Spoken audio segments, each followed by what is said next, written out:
pada hari ini kita akan melanjutkan materi yang Bapak sampaikan minggu kemarin terkait dengan Indonesia pada masa Orde Baru. Nah, sebelum pembelajaran dimulai, mari kita berdoa agar kegiatan belajar pada ini berjalan dengan lancar. Doa dimulai.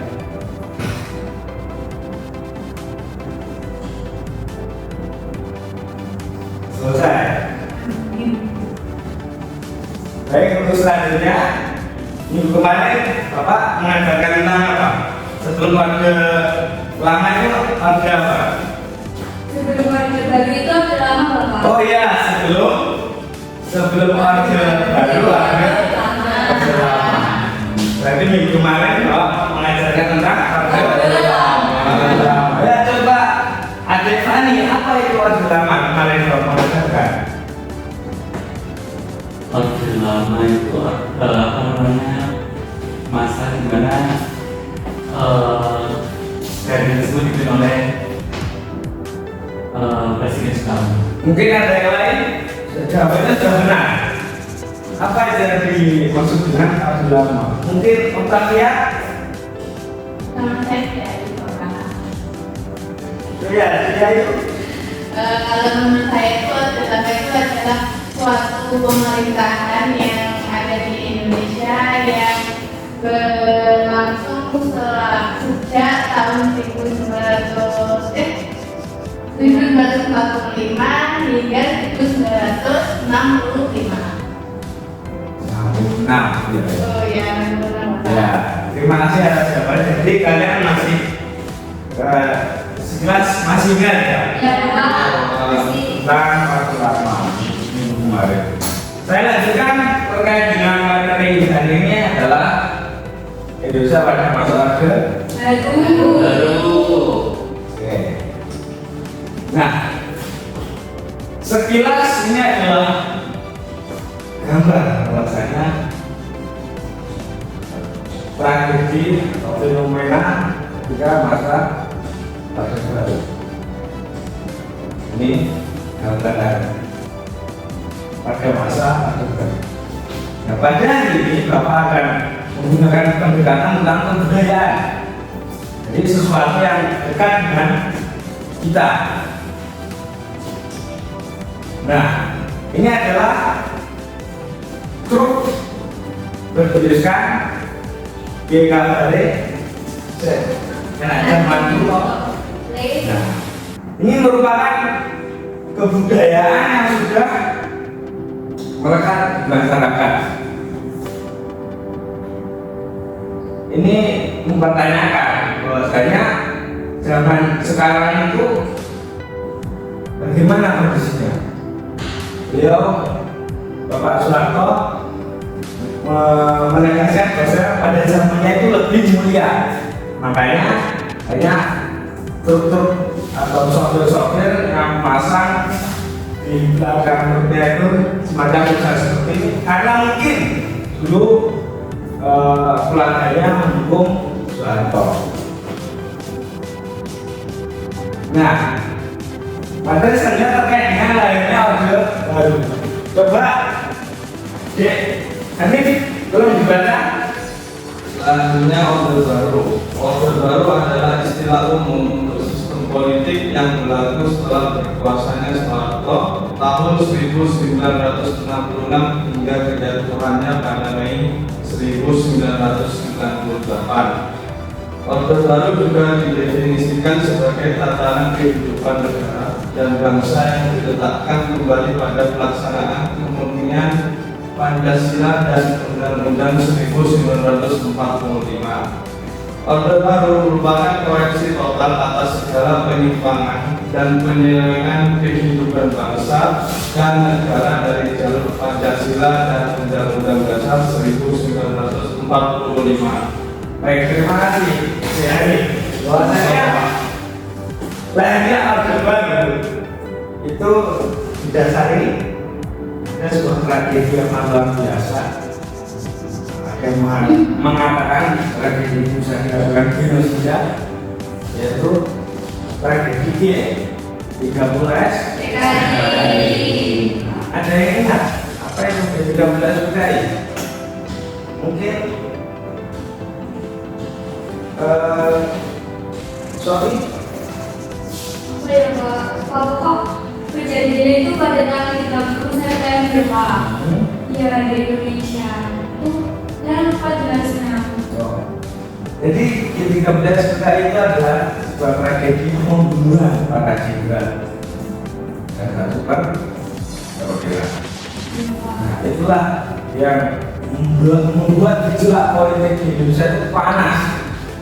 Nah, karena perebutan kekuasaan. Karena pada waktu itu Soekarno sudah tua dan sudah mulai diasingkan.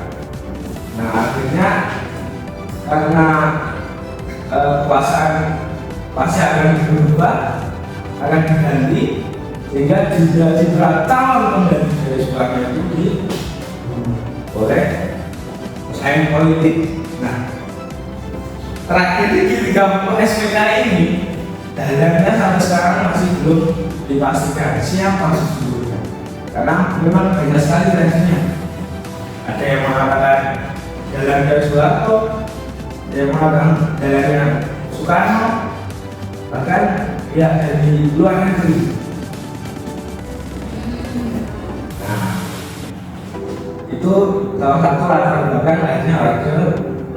Makanya dikembalikan ke Pancasila, kemudian Pancasila dan Undang-Undang Dasar 1945. Oke, selanjutnya ini adalah jenderal yang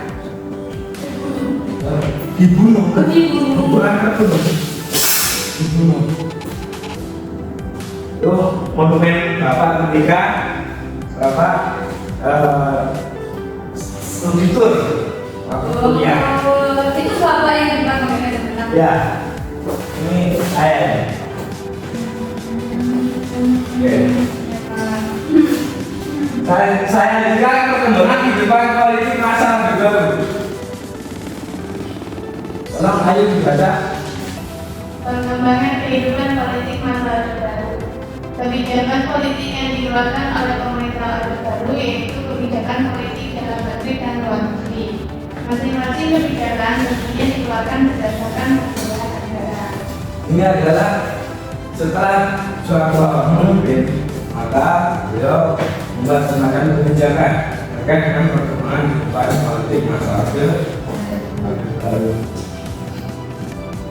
Nah, selanjutnya terkait dengan penguatan peran negara pada masa Orde Baru, silakan Pani dibaca. Penguatan peran negara pada masa Orde Baru. Program utama pemerintahan Orde Baru di bawah kepemimpinan Soeharto adalah menciptakan stabilitas politik dan ekonomi yang mantap. Karena pencapaian stabilitas politik tersebut merupakan prasyarat bagi tercapainya pembangunan ekonomi. Pada masa Orde Baru peran negara sangat kuat. Nah, selanjutnya pada masa Orde Baru, penguatan peran negara pada masa Orde Baru itu menciptakan sebuah stabilitas politik dan ekonomi. Nah, karena waktu itu pada masa Orde Baru politik di Indonesia itu panas ya, karena gejolak semacam partai. Karena pada waktu itu kan partai komunis kan dilarang. Setap MPR nomor 65 pada tahun 1966, sehingga orang-orang yang memiliki hubungan atau memiliki ikatan dengan partai PKI itu dibunuh atau bahkan dipenjara tanpa diadili atau disidang pada waktu itu. Dari sini ada yang menanyakan terkait dengan masa Orde Baru. Belum ada Pak, belum Pak. Oke, ini adalah kata-kata Jenderal Besar TNI Haji Muhammad Soeharto. Coba Sofi dibaca. Dan ini kalau bagi suatu kebaikan lebih baik daripada sekadar menguasai dunia. Ya, katakan itu. Ini simpelnya juga. Oh, Yang iya. penting berani. Masih. Silakan kalian buat kelompok. Ya, ada 5 permasalahan ya harus kalian pecahkan. Karena pada ini kita Bapak menggunakan model problem based. Artinya kalian juga nanti akan bekerja secara kelompok. Silakan kelompoknya dibagi. Acak Pak. Aja atau absen Pak? Ya biasa saja karena nanti kalian pasti ngobrol-ngobrol. Iya dong Pak, kabarin dong sama dia. Ya tidak apa-apa, ini untuk menjalin pertemanan agar merata. Ya Bapak. Ya, bisa dipahami? Bisa. Fani bisa dipahami? Bisa. Ya, terima kasih. Silakan kelompok ini ada tema politik, sosial, budaya, ekonomi dan teknologi. Ada jangka pendek sama jangka panjang. Pak, berarti kalau jangka pendek itu nanti kita menjelaskan apa aja gitu Pak? Iya. Oh, berarti masing-masing kita menjelaskan. Ya, sesuaikan dengan penemuan kalian nanti jika ada kurangnya saya akan menambahkan. Nanti apa namanya kita analisis atau gimana? Menganalisis. Oke, ya Pak. Gimana sampai ada yang ditanya yang lain? Enggak Bapak. Bapak ini masih teman saya Masih mencari Pak. Oh, sinyalnya lemot. Enggak Pak, banter kok. Ini berarti kita boleh ya Pak mengadres ini? Boleh, silakan. Google nggak apa-apa ya, Pak? Karena mempermudah Pak. Iya.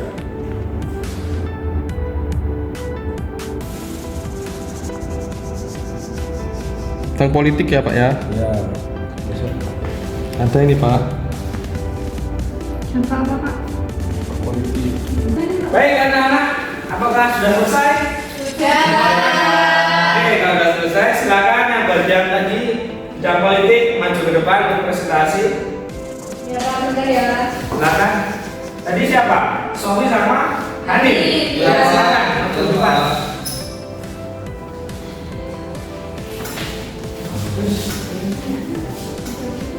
Ayo, segera maju ke depan. Presentasi.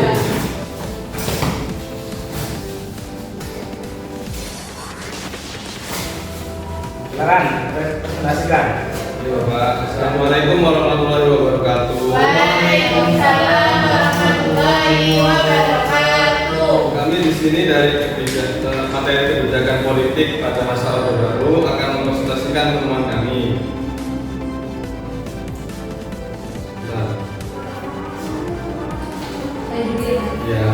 Kebijakan politik pada masa Orde Baru itu bertujuan untuk menciptakan stabilitas dan keamanan nasional serta menghapus pengaruh komunisme yang dianggap sebagai ancaman bagi negara. Beberapa kebijakan politik yang dilakukan oleh Orde Baru yang pertama yaitu membubarkan Partai Komunis Indonesia atau PKI ya.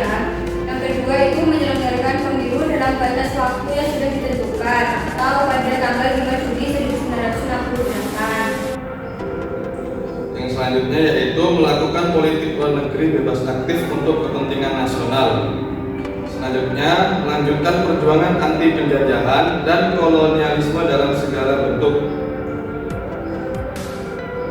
Itu tadi temuan dari kelompok kami. Mungkin dari kelompok lain ada yang ingin ditanyakan.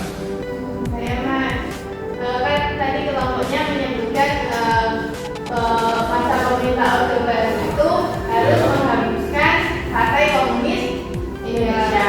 Nah, menurut kelompok Anda, kenapa masa Orde Baru itu menginginkan PKI itu dihapus? Silakan dijawab. Kelompok kami akan menjawab ya. Yang pertama kan sebelumnya ada Orde Baru ini kan ada Orde Lama. Peralihan dari Orde Lama ke Orde Baru itu sendiri terjadi peristiwa G30 SPKI. Nah, dari kejadian tersebut, Partai Komunis Indonesia ini pada zaman Orde Baru dianggap sangat berbahaya. Oleh karena itu, pada zaman Orde Baru harus dihapus atau diadakan. Oke. Mungkin itu jawaban saya. Mungkin akan ditambahkan. Ya, selain pembubaran Partai Komunis Indonesia, yaitu juga dibubarkan organisasi-organisasi yang mendukung kedepannya Partai Komunis itu. Bagaimana? Oke, Bapak simpulkan ya. Jadi terkait pertanyaan kenapa KPK itu dihapuskan dari Partai Politik Indonesia? Karena pada dasarnya peristiwa di 15 SPK itu jalannya waktu itu yang dituju itu adalah Partai PKI. Sehingga apa? Anggota Partai PKI tersebut masif secara terus menerus untuk menghilangkan ideologi komunis di Indonesia. Nah, mungkin itu saja ya namanya dari kelompok bidang politik. Silakan kembali lagi. Tepuk tangan dulu. Tangan. Baik, anak-anak, untuk kegiatan selanjutnya adalah para koneksi.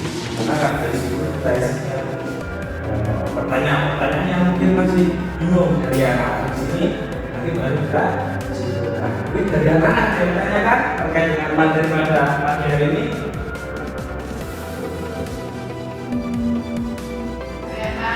Ya, silakan Ayu. Kalau di zaman sekarang kan presiden dibatasi ya Pak, 5 tahun dalam satu periode. Kemudian kan mereka juga dibatasi 2 kali ya Pak, 2 atau 3 kali ya Pak? 2 kali. Untuk apa ini? Yang sekarang 2 kali. Oh iya, 2 kali. Nah, waktu Orde Baru itu kan Presiden Soeharto itu kan memimpin selama 32 tahun ya Pak. Apakah waktu itu tidak ada patokan bahwasanya presiden itu harus menjabat berapa tahun gitu Pak? Oke, pertanyaan sangat bagus sekali. Jadi, apakah dulu itu tidak ada batasan dalam menjabat sebagai seorang presiden? Iya, seperti itu. Intinya seperti itu. Ya. Memang pada waktu itu tidak ada peraturan yang memberlakukan membatasi presiden untuk menjabat di Indonesia. Sehingga apa? Sehingga untuk mempertahankan kekuasaan itu lebih mudah. Karena kolega-kolega Bapak Soeharto itu setia dan mendukung bahwasanya Bapak Soeharto terus memimpin bangsa Indonesia. Memang diadakan pemilu, pemilu, tapi dalam implementasi pemilu tersebut masih ada kecurangan. Dan itu banyak sekali yang menunjukkan. Artinya Soeharto ini kan membuat partai bukan, sehingga orang-orang atau masyarakat yang pada waktu itu saat kendaraan dipaksa untuk memilih Golkar. Sehingga otomatis nanti kalau Soeharto tentunya menjadi presiden. Nah, ada pertanyaan lagi? Apa bedanya Pak pemilu pada zaman sekarang sama pemilu zaman sekarang? Perbedaan pemilu pada zaman itu, ya, itu partainya cuma dikerucutkan, tidak banyak. Kita ada 4 partai. Nah, kalau sekarang kan demokrasi kan, wah, sangat luar biasa. Memang demokrasinya sudah bagus demokrasi. Tapi pemilu kemarin banyak sekali kritikan-kritikan yang menunjukkan pemerintah itu campur dalam pemenangan salah satu paslon. Hanya sekarang juga dilakukan. Itu mungkin perbedaannya. Bisa dipahami? Bisa. Mungkin itu saja dari kita pada pembelajaran hari ini. Semoga pembelajaran hari ini bermanfaat untuk kita semua, menambah wawasan kita, menambah pengetahuan kita tentang sejarah terkait dengan masa orde baru. Ya, sebelum pembelajaran lagi, marilah kita berdoa dimulai. Selesai. Mungkin itu saja yang dapat saya sampaikan.